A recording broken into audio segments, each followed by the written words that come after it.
Саботната средба во Охрид меѓу косовскиот премиер Албин Курти и српскиот претседател Александар Вучик е историска заради тоа што ќе биде пресвртница во односите меѓу Србија и Косово и предвесник на историски договор меѓу овие две земји, вели за Глас на Америка политичкиот аналитичар Джелал Незири, но вели дека оваа средба нема да биде последна и нема да заврши со конечен договор.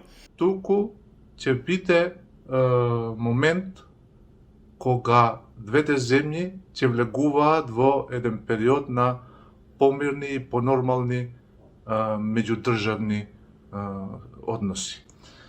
Факт е дека Србија нема да го признае во овој период Косово како независна држава, но сепак со договорот ќе се обврза да не го попречува членството на Косово во меѓународните организации, а од друга страна Косово ќе се обврза да го имплементира договорот за основање на заедница на општини со мнозинство на етничко српско население.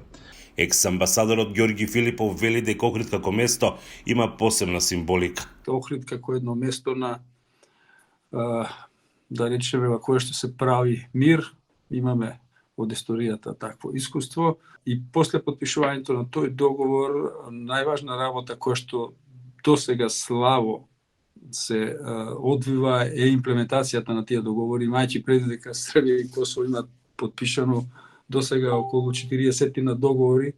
Покрај секој договор да постои потпишување, јас би рекол, и на план за имплементација на тој договор. И Незири и Филипов сметаат дека решавањето на овој долгогодишен спор е од голема важност не само за Северна Македонија, туку и за Западен Балкан, па и за цела Европа.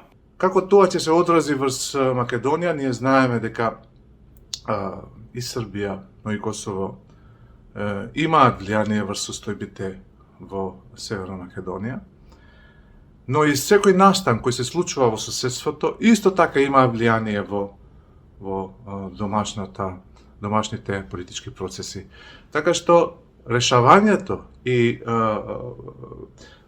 нормализацијата на односите меѓу овие две држави ќе донесе помирен период, поперспективен период и посветла иднина за целиот регион. Релаксацијата на односите меѓу двете соседни држави Косово и Србија ќе значи и релаксација малку и на политичките состојби во Македонија, имајќи го предвид она што не очекува освојување на амандмани на уставот во кој што ќе бидат спомнати одредени етнички групи кои што досега не биле спомнати. Високиот представник на Европската Унија Жозеф Борел, подржан од специјалниот представник на Европската Унија Мирослав Лајчак, ќе имаат одвоени средби со лидерите, а потоа и заедничка средба. На истата ќе стане збор за предлогот на Европската Унија подржан и од САД за нормализација на односите меѓу Косово и Србија. Од Охрид за Гласот на Америка, Мики Трајковски.